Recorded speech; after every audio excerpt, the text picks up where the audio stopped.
नमस्कार दोस्तों, पिंटू कहानियां यूट्यूब चैनल में आपका दिल से स्वागत है। आज मैं लेके आया हूं एक शानदार कहानी जो आपके दिल को छू लेगी। चुड़ैल की बारात नाम ही रहस्य और डर से भरा हुआ है। यह कहानी दर्शकों को रोमांच, रहस्य और डर के साथ बांधे रखेगी। चुड़ैल की बारात, गांव की रात और वो सड़ी हुई बारात। कहानी की शुरुआत एक पहाड़ी गांव दरभंगा से होती है। गांव में बरसों से एक मान्यता है कि एक बारात रात को निकलती है, लेकिन कोई नहीं जानता कि वो कहाँ जाती है और किसकी होती है। गांव वालों ने ये बारात देखी है, पर जो भी उस बारात के पीछे गया वापस कभी नहीं आया। मुख्य पात्र अर्जुन, एक जिज्ञासु युवक, उसका दोस्त हरीश और गांव के बुजुर्ग दादा ठाकुर। अर्जुन बारात की सच्चाई जानने के लिए हरीश के साथ रात को पीछा करता है। पहली बारात का दृश्य सड़ी गली बारात, बिना आवाज के चलते लोग और एक लाल आंखों वाली दुल्हन।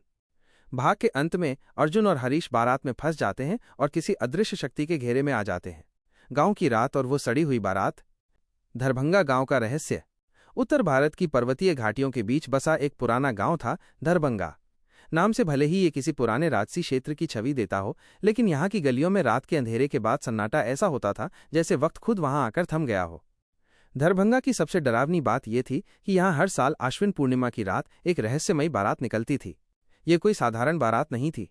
न कोई बाजा बजता, न कोई ढोल, न नाचते बाराती और न ही कोई हंसी ठिठोली। ये बारात निकलती थी चुपचाप, बिल्कुल मौन। बारात के लोग सफेद कपड़ों में होते थे, लेकिन उनके चेहरे नहीं बल्कि ऐसे लगते थे जैसे किसी कब्र से निकले हों, सूजे हुए, जले हुए और कुछ तो बिना आंखों के। गांव के बड़े बुजुर्ग कहते थे, जो इस बारात के पास गया वो फिर इस दुनिया में नहीं रहा। मुख्य पात्रों का परिचय। दरभंगा गांव में ही रहता था एक 22 वर्षीय युवक अर्जुन। तेज, समझदार और थोड़ा सा हठी। उसे इन पुरानी कहानियों में बहुत दिलचस्पी थी। उसके दोस्त हरीश को डर बहुत लगता था, लेकिन अर्जुन के साथ उसकी दोस्ती इतनी गहरी थी कि जब भी अर्जुन किसी मुसीबत में पड़ता, हरीश उसके साथ होता।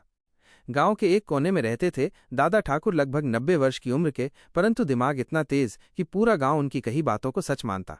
अर्जुन की जिज्ञासा। एक दिन शाम को अर्जुन और हरीश दादा ठाकुर के घर गए। अर्जुन, दादा, आपने सच में वो बारात देखी है जो हर साल निकलती है? दादा ठाकुर धीरे से, हाँ बेटा, देखा है, पर उसकी कीमत चुकाई है मैंने। वो रात, वो बारात इंसानों की नहीं थी, और वो दुल्हन। उन्होंने एक लंबा सन्नाटा लिया। उसकी आंखें लाल थीं और उसकी हंसी जैसे 1000 आत्माएं एक साथ चीख रही हों। हरीश कांपते हुए, कौन था दूल्हा? दादा ठाकुर, किसी इंसान ने आज तक उसका चेहरा नहीं देखा, पर इतना जान लो, वो बारात किसी शादी के लिए नहीं, बलिदान लेने आती है। जैसे जैसे आश्विन पूर्णिमा नजदीक आई, गांव में अजीब घटनाएं शुरू हो गईं। गांव के कुत्ते रात को अचानक रोने लगते। एक महिला ने अपने घर के बाहर एक जली हुई साड़ी देखी।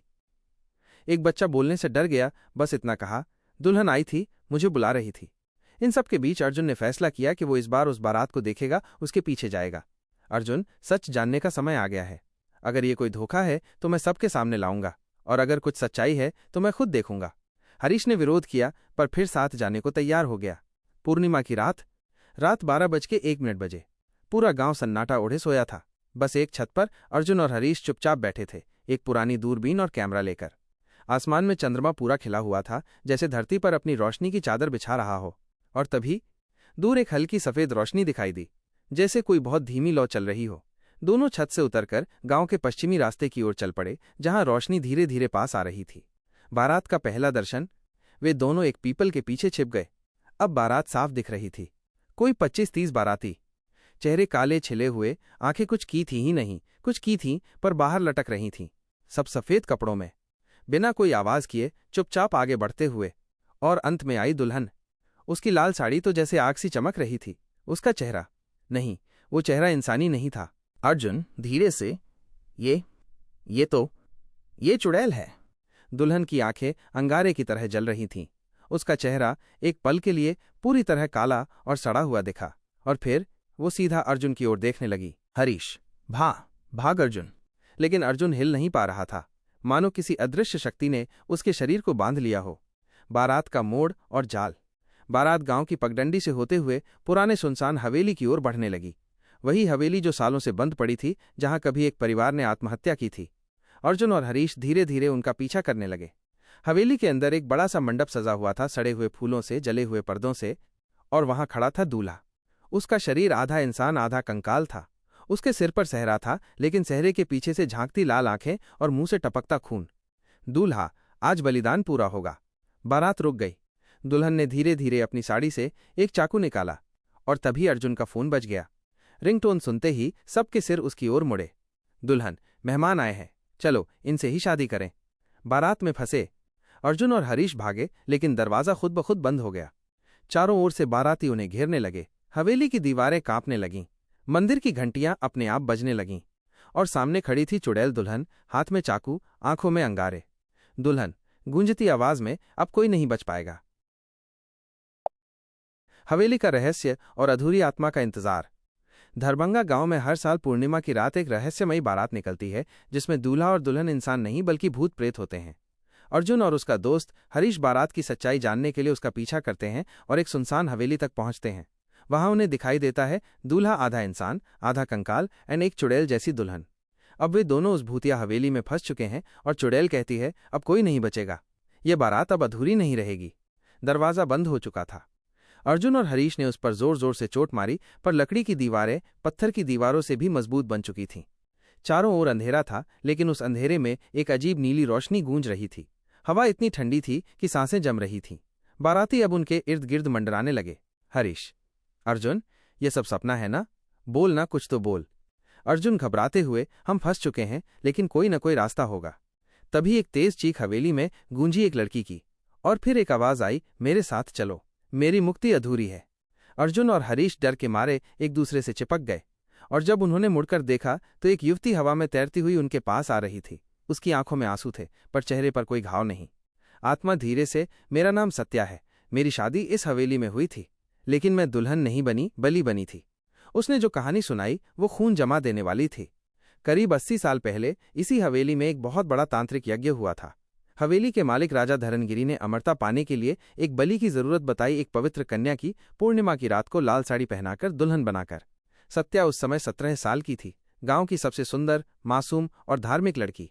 उसे धोखे से हवेली लाया गया, शादी के नाम पर सजाया गया और फिर उसी मंडप में जिंदा जला दिया गया।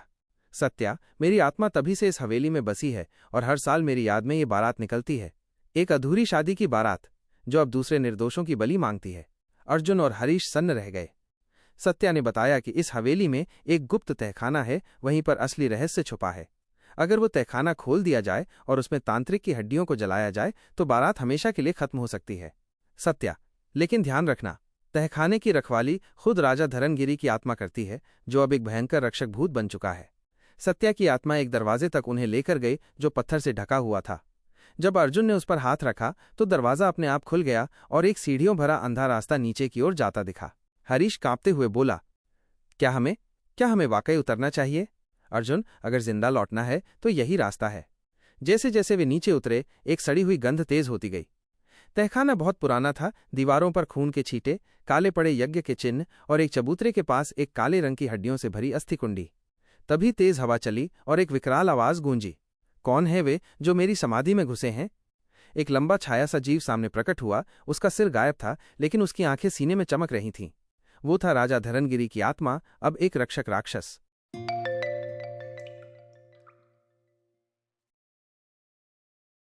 उसने सीधा हरीश पर हमला किया। अर्जुन ने पास पड़े त्रिशूल से रक्षक पर वार किया, लेकिन वो सिर्फ उसकी आत्मा को छू सका। सत्या की आत्मा ऊपर से चिल्लाई, उस अस्थिकुंडी को जलाओ, वही उसकी शक्ति का स्रोत है। अर्जुन ने पास रखी हुई पुरानी दीपक की तेल की शीशी उठाई, उसे अस्थिकुंडी पर डाला और माचिस से आग लगा दी। भयंकर विस्फोट हुआ। धरनगिरी की आत्मा एक जोरदार चीख के साथ भस्म हो गई। जैसे ही रक्षक का नाश हुआ, हवेली कांपने लगी, दीवारें टूटने लगीं, बारात के भूत एक एक कर पिघलने लगे। परंतु दुल्हन, जो असल में सत्या की पिशाचिनी आत्मा का एक हिस्सा बन चुकी थी, अब भी खड़ी थी। सत्या, मेरी अधूरी आत्मा का एक हिस्सा अब भी पिशाचिनी बना हुआ है, मुझे उसे समर्पण करना होगा। अर्जुन ने उसे रोकना चाहा, लेकिन सत्या ने मुस्कुराकर कहा, शायद अब मेरी मुक्ति का समय आ गया है। सत्या की आत्मा खुद अपनी ही दुल्हन रूपी पिशाचिनी आत्मा से जा टकराई। एक भयानक झंझावात उठा, हवेली की छत उड़ने लगी और एक तेज रोशनी के साथ दोनों आत्माएं विसर्जित हो गईं। चारों ओर अब शांति थी। अर्जुन और हरीश ने खुद को फिर हवेली के बाहर पाया। दरवाजा खुल चुका था, बारात गायब थी, हवा अब सामान्य थी। गांव वालों ने उन्हें देखा और दौड़ पड़े। दादा ठाकुर आंसुओं के साथ, तुम दोनों जिंदा हो। दरभंगा गांव में सूरज की पहली किरण फैली थी। हवेली की ओर से उठते धुएं ने सबको यकीन दिला दिया कि कुछ बहुत बड़ा हुआ है। अर्जुन और हरीश को गांव वाले किसी योद्धा की तरह देख रहे थे। दादा ठाकुर की आंखों में गर्व और डर दोनों थे। दादा ठाकुर, जो 80 साल में कोई नहीं कर सका वो तुमने किया बेटा। लेकिन ध्यान रखना, अधूरी आत्माएं कभी पूरी तरह नहीं मिटती। अर्जुन और हरीश ने खुद को शांत दिखाने की कोशिश की, लेकिन दोनों ही जानते थे कि रात की घटनाएं उनके मन और आत्मा पर गहरे घाव छोड़ गई हैं। कुछ दिनों तक सब सामान्य रहा। गांव में पहली बार पूर्णिमा के बाद कोई नहीं गायब हुआ, कोई चीख नहीं सुनी गई।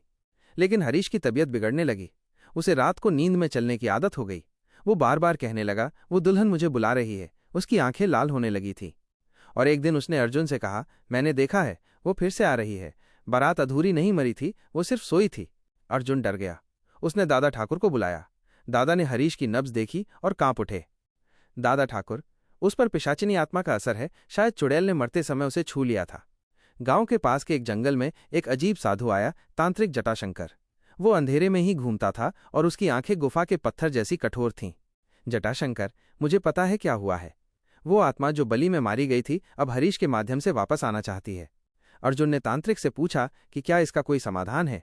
जटाशंकर, हाँ, लेकिन ये अंतिम बलिदान मांगता है। तुम्हें उस हवेली में फिर जाना होगा, और इस बार सिर्फ आत्मा को नहीं, अपनी सबसे प्यारी चीज को छोड़ना होगा। 3 दिन बाद अर्जुन ने हरीश को साथ लिया और फिर उस हवेली की ओर निकल पड़ा, जहां अब सिर्फ राख, जली दीवारें और टूटी हड्डियां बची थीं। पर जैसे ही वे अंदर गए, हवेली का दरवाजा फिर से अपने आप बंद हो गया।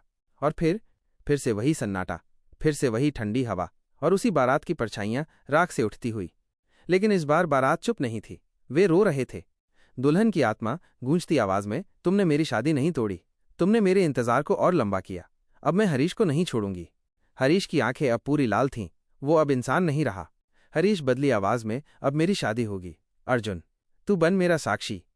अर्जुन ने अपने हाथ में कुछ मिट्टी उठाई, वही राख जहां धरमगिरी की आत्मा जली थी, और मंत्र पढ़ते हुए उसे हरीश के ऊपर डाला। हरीश चीखने लगा, हवेली हिलने लगी, बारात फिर से गायब होने लगी। लेकिन दुल्हन की आत्मा अब सामने आ गई, पूरी ताकत के साथ। दुल्हन, मैं अब वापस नहीं जाऊंगी। जब तक मेरा विवाह पूरा नहीं होगा, ये हवेली हर साल एक आत्मा मांगेगी। तभी अर्जुन ने अपनी जेब से सत्या की चुड़ैल आत्मा की राख का डिब्बा निकाला, जिसे उसने पिछले दौरे में चुपचाप संभाल कर रख लिया था। अर्जुन, अगर तुझे शादी ही चाहिए तो ये ले, तेरा अधूरा हिस्सा, और मुझे ले जा बलि में, लेकिन हरीश को छोड़ दे। हवा रुक गई।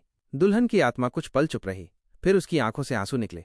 दुल्हन, तू बलिदान देने को तैयार है, पर तुझे बलि नहीं दूंगी। उसने राख की मुट्ठी छुई और फिर गायब हो गई।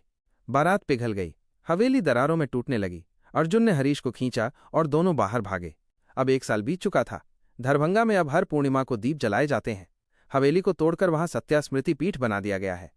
अर्जुन अब गांव का अध्यापक है और सच्ची कहानियां सुनाता है, ताकि कोई आत्मा कभी अधूरी न रहे।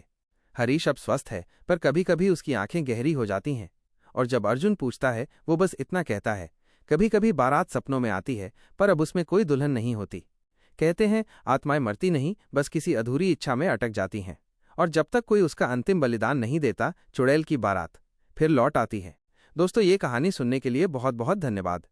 दोस्तों, ये कहानी कैसी लगी, और ये कहानी अच्छी लगी तो वीडियो को लिए चैनल को सब्सक्राइब और वीडियो लाइक करना ना भूलें। फिर मिलेंगे अगली वीडियो में। धन्यवाद दोस्तों।